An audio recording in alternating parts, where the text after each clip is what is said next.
All right, we are back on Morning Line. Thanks for joining us, talking about Hispanic Heritage Month. It runs from the 15th of this month through October 15th. Fabian Bedne's with us, community development within the Hispanic community with the mayor's office in the past, former council person. Also, Yuri Cunza's with us, president and CEO of the Nashville Area Chamber of Commerce. Thank you, gentlemen, both for coming on this morning. I really do appreciate that. And, you know, as we went to the break, we were talking actually during the break with some of the producers. Just a lot of people hear this and they instantly think Hispanic, and it's not correct. I mean, Latino, it's a whole region of the world. Can you gentlemen tell me, Fabian, are you from Argentina? And then maybe Yuri, you can tell me a little of your background, where you both are from. I'm from Argentina, from Buenos Aires. Okay. And Yuri is from Peru, right? Yes, from Peru. Peru. Maybe explain that to folks, because I think on the surface a lot of people instantly just think, well, it's all just Mexican, and it's not. I mean, it's a very diverse grouping of people, correct? Yeah. It's like in the U.S., somebody from Alabama, somebody Sure. is from, New York State or California. For us, Latinos is somebody maybe from Argentina, like me, and then you have Yuri that is from Peru. We have people from Honduras, El Salvador. I mean, Nashville is home to people from many different backgrounds, and even the funny thing is, you meet people from Mexico. It's not Mexico, it's what state within Mexico they are from. I mean, they are very proud of their heritage and the country they came from. So it's just like in the U.S., people are proud of their town and the state where they came from. We are proud of our heritage as well. Yuri, do you want to follow up on that? Just in terms of the fact that I guess because of that diversity, there are similarities, but there's a lot of differences depending on where you come from. Yes, that's true. There are 21 countries in the world that speak Spanish. Yeah. And we are represented, I think, here pretty good, in a pretty good way by individuals that are not only from Mexico, but we understand also that the majority of those who speak Spanish in the area and in the United States as a whole will be from Mexico and from Central America, it's being second. And in South America, there are several countries there too, so it's not the same. But when you are someone that people may identify as Hispanic, or some may identify as Mexican, because it happened to me. I was asked if I spoke Mexican, for instance, and that is not a language. That is an origin of a country. And there are some people that, I mean, there are assumptions. I remember I was in Texas one time, and there was someone at the place I was, and they looked Hispanic to me, and I spoke in Spanish to him, and he didn't like it, or he reacted like, "Why are you speaking to me in Spanish?" Well, he had Hispanic roots, but he wasn't Spanish speaking because he was born here. Perhaps he didn't have a chance to learn the language. So there are a lot of assumptions. So one thing I want to share with you all is that our Hispanic communities often portray as a community, a controversial community sometimes, a community that may be in need, that's perceived sometimes. But no, we are a very strong community who is here to, I think, serve as a contributing population to everyone's prosperity. So I think it's right, it's fair to ask for that opportunity, and for you to give yourself the opportunity to connect and learn about those who are in your community, in your neighborhood, perhaps some new friend you can make. So that is a challenge to you all, that during Hispanic Heritage Month, we may make a new acquaintance that may be of Hispanic heritage and learn a little bit more. So until we get to know more, then there will be no opportunity to make things better and to have a smoother coexistence, and sometimes circumstances keeps us from just circumstances. We don't have the chance to get to know someone. We don't have a friend that is a friend, but I hope that changes for the better of everyone.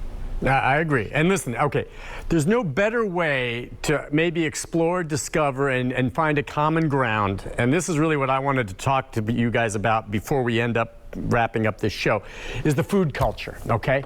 And the best way, I think, for many, and I don't want to minimize the fact that there are so many other businesses as well with regard to that, as Yuri talked about earlier, but the food that is out there, and if you want to experiment, whether it's going to a restaurant that you've seen that you want to try that has a certain type of food, or a grocery and to sample, maybe you both can talk a little bit about that and even tell me maybe about some dishes that you would recommend and where someone might go to find genuine, Latino food as opposed to Taco Bell.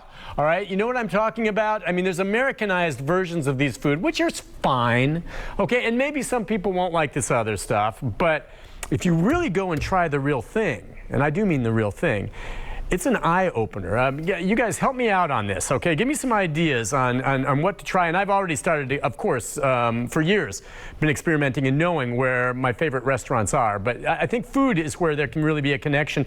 And what better time during this month? Go ahead. Let's start. Who wants to start first with that? And I want some good stuff here. Food trucks. Okay. You gotta do food trucks. Yeah, for sure. They are the best way because for entrepreneurs, that's the first step to start a business. It's very expensive to open a full-fledged restaurant, so many of them will start with a food truck. And there you can find the whole variety. I mean, in Nashville, we have food trucks from Venezuela, from Colombia, from Mexico, Honduras. I mean, it's amazing. So you're driving by the street, you see a food truck, stop and get something. All right, give me. Okay, and just, I mean, there's a lot of potential out there. Fabian, give me a dish you would recommend of anything. You don't have to say a specific restaurant, but give me something that would be pretty neat. Empanadas. I am an empanada fan, and the best empanadas in town, I think they're made by Loren Segovia, which Yuri knows, and they are excellent. But any empanada is great because it's basically a pastry stuffed with some kind of meat or fish or other stuffing, even desserts. And they're just delicious. I don't know, Yuri, what do you like? Oh, I love empanadas. Those are great. All right, go ahead. Yuri, now you got to pick it up where you left off. Well, there is so much here. There is Brazilian food. There is Mexican foods, Salvadorian food, and many other Venezuelan food. Of course, there are food trucks. We have members. I encourage you to visit our page, NashvilleHispanicChamber.com. NashvilleHispanicChamber.com. We have a directory of members, and then some of them have links, but you can just easily go to their Facebook pages. Many of them have. I just want to tell you quickly about the experience of two of them, which is Delicias Colombianas y two Peruvian chefs in a truck.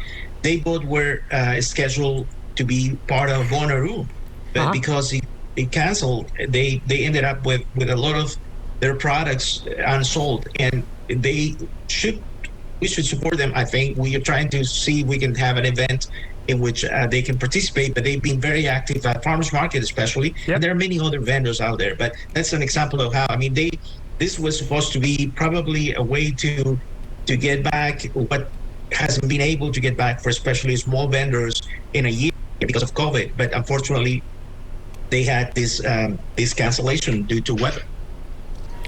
Well, Yuri, tell him something you like. Yeah, tell me, give me some dish that you tell me what exactly is Peruvian food? What would that be, and how does that differ from some of the other Latino cuisine? Well, the Peruvian food has a lot of mix of different other countries, and it's world famous actually. One of the top cuisines in the world. I don't want to brag, but there is a place here in town called Panca, which is off Nolensville Road, and you should visit. They have what I love is the Peruvian roasted chicken, because it's wood roasted, charcoal roasted, and it just has a lot of flavor. But in Peru, there Asian, Chinese influences, Japanese, African influences, Spanish, and Middle Eastern. So it's a combination of many of these cultures, and so it's very tasty. But we have one place, and personally I love fajitas. Mm-hmm. And I love fajitas. I love fajitas at Mazatlan. personally. Yeah. I had a hard time finding fajitas when I went to Mexico, though. Huh. But so the origins of that, I don't know. But you can try tacos at La Hacienda off Nolensville Road. Yep. It's called La Hacienda Taqueria there. Street style tacos, very small tortillas. So you can have many of them and just taste different fillings, right? Oh, Your yeah. choice there, from seafood to pork to beef, whatever your preference, or veggie, right? If you want. Yeah, veggie. I think Fabian loves lengua. Yes, I do. I always order a lengua taco, and they go, "What is that? It's cow tongue." I love it. Okay, but I mean, no, that's great. And you know what's interesting is I love the street tacos, and you mentioned there are many trucks all around the region, and there are different restaurants here and there, but it does seem like there are a string of very good ones in one location there along Nolensville Road. Is that right? I mean, that area is just there are many different types of restaurants there, and that just seems like a spot that's developed for it, and you may not think about it, but if you just drive down that road to your left and to your right, there are so many great restaurants there that are worth trying. It is amazing, and it's not only Latino restaurants or food trucks. You Right. find food from Middle East. I mean, if you want to, the Tennessee Immigrant Refugee Rights Coalition does a fundraiser every year where it's a food crawl, and then you support that agency, and then you get to try all these different foods. So I think it's coming up. So people might want to do that. I think they're having an event coming up this weekend, I believe. So there are many opportunities. You just need to check on social media, and you'll find a way to get some good Latino food and support the community and get to know your neighbors. I think that's a great way to do it, a food crawl where you get to sample it. We have to go to the break. The part of this is sometimes, I'll get the street tacos, and they're just awesome from I've got my favorite taco trucks and the like, and then I'll go buy that meat myself and try to make it at home, and they come out okay, but I've got the same ingredients. It's just the seasoning, the style. There's something that I cannot capture that these true chefs really deliver, and it's so good. All right, well, look, this is your chance, folks. You want to go do this. We'll take a break. When we come back in our final segment, I want to make sure to give you both a chance to lay out for folks the different types of things that are going on. As you mentioned, maybe a food crawl this weekend, others to help learn more about this community. We'll take a break and be back with our last segment right after this.